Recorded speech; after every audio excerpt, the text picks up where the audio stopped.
Madam, काय सांगाल, पालघर शहरामध्ये जागतिक आदिवासी दिवस जो आहे तो साजरा होतोय, काय तुमच्या भावना आहे?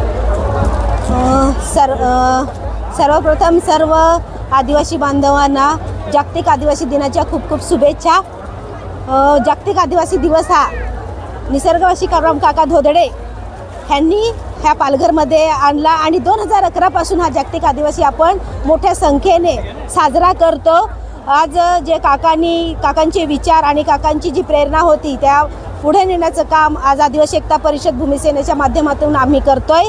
आणि आमचं एवढंच म्हणणं आहे की हा पालघर जिल्हा आहे, हा पालघर जिल्ह्यातला आदिवासी मोठ्या संख्येने दरवर्षीप्रमाणे ह्या रॅलीमध्ये भाग घेतो. आणि आम्हाला एक सरकारला विनंती आहे की आमचा आदिवासी जिल्हा हा तसाच शाबूत राहिला पाहिजे.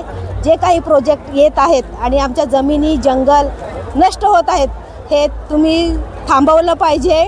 आणि आम्हाला आमच्या पद्धतीने आमच्या संस्कृती परंपरा टिकवून आम्हाला हा दरवर्षीप्रमाणे आम्ही असाच उत्साहाने हा जागतिक आदिवासी दिवस साजरा करू. एवढंच बोलते. जोहार, जिंदाबाद.